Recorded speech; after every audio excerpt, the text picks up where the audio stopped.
It's over. The worst kept secret in football finally has its conclusion. Kylian Mbappe will leave Paris Saint-Germain after 7 seasons at the club and will almost certainly sign for Real Madrid. He communicated his decision on Friday across his social media platforms, and it's fair to say it's got everybody talking. It's got PSG fans completely split down the middle. Some are paying tribute and praising all his efforts for what he's done for the club, while others are a little bit miffed at the way he's leaving the club. We'll get into that a little bit later, but for now, nobody can doubt the influence he's had on this PSG team since arriving from Monaco in 2017. 306 matches, 255 goals, become the club's all-time leading scorer, 108 assists and 16 trophies won, with the option of obviously landing one more in the final of the Coupe de France in 2 weeks' time.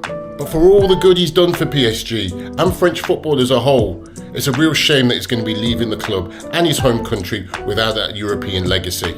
If only that effort against Bayern in 2020 had rippled the net. Now, many people think he should have left 3 or 4 years ago, and that's a fair argument to make. But remember, he decided to stay. It was his decision. And don't forget, he got paid very handsomely to do so. Now, Kylian has done some unforgettable things in Paris, created some incredible moments for the club, for the fans, but he's also made some mistakes, and he himself alluded to that in his video on Friday. The king of cryptic social media posts, often manipulating the media, but also showing petulance. He's made mistakes, and we all do, and players that have come before him have made mistakes too.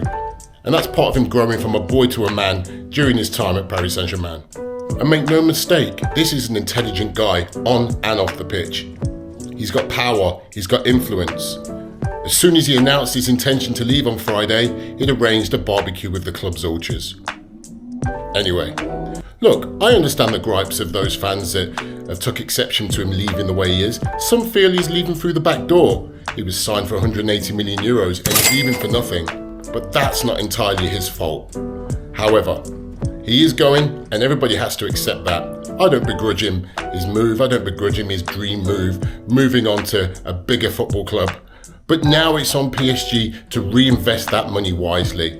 They're expected to save around about 200 million euros, and that includes Kylian waiving an 80 million euro bonus. He didn't have to do that. So what next for PSG in this project that's going in a completely different direction? How do they find a way of bridging the gap of 43 goals that Kylian scored this season? Do they put their faith in Gonzalo Ramos and Randal Colomwani? Or do they splash the cash on a new flagship signing? President Nasser Al-Khelaifi said it's the end of the bling-bling era. But does PSG's global brand really need a bling-bling player? Do they need somebody who can be the driving force of the new project? Would it make it easier for fans to get over Mbappe's exit? Let me know what you think in the comments. And can PSG really function without Mbappe next season?